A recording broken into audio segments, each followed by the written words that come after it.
Carrie Genovese, mom to Ben Wittenstein. Over the years, Glenna and I have had conversations about social skills, and I think maybe it was in San Diego. I started to talk to her about autism, and were there other patients in the community that were experiencing some social changes and whatnot. And so when she asked me a couple of weeks ago if I'd be willing to share our story, I was like, I don't even know where to begin, because Ben was 8 weeks old when he was diagnosed, so this is all we've really ever known. This is my perspective, my observations, and as you know, as parents, my perspective is probably different than Ben's. So Ben is going to maybe say a few things after I go through the story, and Glenna also suggested that I kind of do this somewhat chronologically, so I'll try and be quick. We talked a little bit about the history, but we're super proud of the fact that Ben was the 20th diagnosed case in the world, and probably the youngest. And thanks to Johns Hopkins and Columbia, working with Dr. DeVivo, Dr. Pasquale, Dr. Klepper, who is his number one, they came up with an infant formula, a ketogenic infant formula that I think has helped a lot of other patients since then. So that's a real source of pride for us. Ben is not on the ketogenic diet now. I'll tell you a little bit more about that. But as our history, we started with breath-holding focal seizures at 4 weeks of age, and we live in Connecticut. Columbia is only an hour's train ride or so away, and so we were very lucky to have that early diagnosis. Ben was keto before keto was cool. There used to be a button that people wore at these conferences that actually said that. But as, of course, as many of you know, keto is hard, and it's not always socially cool, especially for a kid.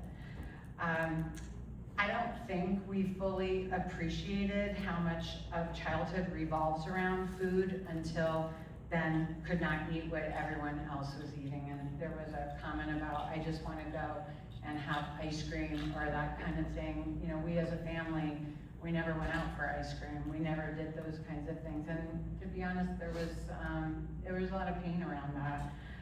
For Ben, for his brother, for the rest of us as a shared family experience. So then, come Halloween, a holiday that everybody looks forward to, we dreaded.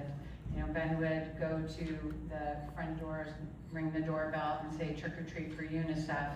And people would say, well, we don't give to UNICEF, but here's some candy. And he would turn and say, well, I'll take it and give it to my brother. So that kind of tells you a little bit about who Ben is. There's the birthday parties and birthday cakes, the classroom treats. Sugar really is a kind of social currency, and the lunchrooms when people are sharing sandwiches and whatnot, that wasn't something that Ben could do. I tried to compensate by learning how to make Jell-O cakes, sugar-free. At that time, we really only had sugar-free Jell-O. There weren't all the options that are out there now. But I got really good at making Jell-O cake creations, and thankfully, students thought it was kind of cool. We were able to kind of get by in that way. In the early days, we could create play dates. We would host parties, and we would make sure that Ben always had something to eat. I was the cooler mom, not cool, but I always carried a cooler. You know what I mean.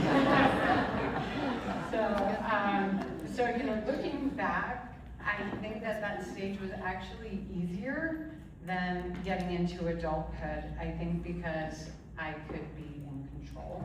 And I could set up those social situations, either me or his dad or his teachers. But even then, there were moments that set him apart socially. There were, the occasional wobbly legs, the PEDs that we came to understand that we hoped would subside by, 21. We had that hope, and now They actually have gotten worse when they do happen. There are questions about those little bottles of heavy cream and the cubes of butter that he would eat with toothpicks, and later on shots of olive oil with every meal. Ben preferred to take his supplemental fats privately in the nurse's office or in a hallway rather than in front of his classmates. Food, which is normally a connector, especially in my Italian family, it actually, in Ben's case, became a divider. As the years went on, the differences became a little less about food and more about how Ben connected with other people.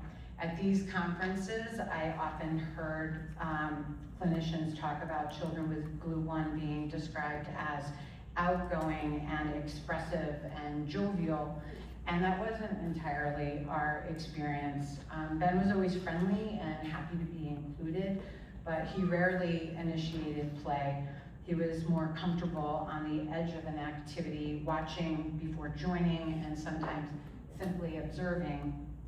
So we enrolled him in social skills groups, thinking that this might help him with reciprocal communication skills and becoming more social with his peers, only for him to come home and tell us about all the kids who had been put in timeout or got in trouble for misbehaving or had to be taught what good touch, bad touch meant. And me as his mom, I thought, what am I doing? I felt so guilty for putting him in those situations. I will say that Ben has always connected more easily with adults than with peers. I jokingly called him the mayor because he seemed to know every school staff member. He even had the security team with the golf cart on speed dial when he was going to college, when he needed a ride or he was feeling a little wobbly. But he did find places where he felt socially comfortable. In school, that was often with the theater kids, very accepting group of eclectic, wonderful people. He participated in musicals as part of the ensemble, and he sought a sense of belonging there. But at times, PEDs, or the fear of having them happen, would interfere with his ability to participate fully and be completely at ease with his peer group. But that just got us thinking there must be more here beyond what we knew about the GLut1 symptoms and the PEDs. So when Ben was 6, and again at 12, we had him evaluated for autism. Both times we were told, no, it must be the GLut1. Of course, I knew more about GLut1 than they did. But when Ben turned 20, our family therapist encouraged us to ask again because the diagnostic measures had changed and we were able to check a few boxes that made that something that we should follow up on. And this time Ben was diagnosed with autism spectrum disorder and nonverbal learning disorder or disability, and VLD is what it's often known as. And it's a kind of close cousin to autism is how it's been told to me. And here we were again at age 20, he's 29, I'm learning more. I should have gone into science. I was an English major. But we weren't looking for another label, we were just looking for clarity. And what we've come to understand is that like autism spectrum disorder, GLut1 is a spectrum. We've been hearing that a lot, and the way symptoms manifest is different for everyone. For Ben, comprehension often exceeds verbal expression. He understands more than he can communicate quickly, especially in fast-moving conversations. So he tends not to jump in, and that makes him seem less interested or less engaged than he actually is. So you can imagine the impact on social relationships as he's gotten older. I can't even believe I'm gonna say this out loud. I think texting actually helps. As much as I hate the screens, it does give him time to organize his thoughts and respond at his own pace. Playing online word games with friends and family also gives him ways to socialize in his own time without that pressure to keep up and respond. But I will say he does also enjoy hanging out with me and my friends on happy hour nights and taking in the conversations. He gets everything. So his diagnosis helped us to see that it was not simply GLut1 or autism, but it's actually a combination of those things and the ways that those challenges actually kind of play off each other or gang up on him, to be honest. I share that because when your child's social experience doesn't match what you've heard or what you've expected, there may be more to it. And I do encourage you to keep pressing on the neuropsychs to test and don't take, you know, oh, it must be the GLut1 as an answer, because it might not be. For Ben, Team Wolfgang, a nonprofit that provides vocational training for adults with disabilities, is a great fit. Ben has been volunteering at this amazing organization that makes dog treats and sells them at a retail store. He's been working in the bakery once a week and at the retail store 2 days a week, and he plays bunco with the friends that he's made there, along with one of the local prep schools. It's become much more than a job. It really is his community, and it's one of his most important social outlets. It gives structure and purpose to his week. It's a place that fits and plays to his strengths and his abilities, not his disabilities. And I think that really is key to social success. For Ben, it may not be a large circle of friends or a packed social calendar. It's having the places where he feels comfortable with people who understand him and love him just the way he is. So,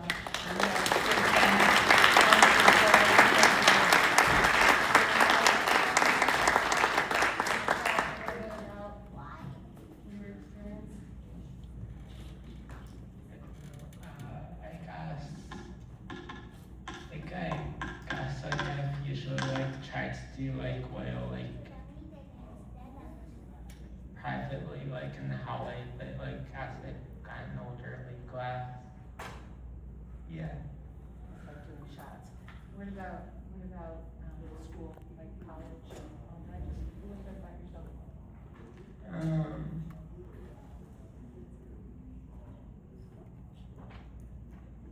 I did it independently, in my room. I brought it with me, to class and stuff. Ben went to Mitchell College and received an associate's degree. And I think you can kind of tell, I mentioned the perspective difference. For me, I kind of see things holistically. For Ben, a lot of the social stuff is around the food, the oil, and those kinds of differences. So thanks, Ben, for sharing. He didn't promise me that he would.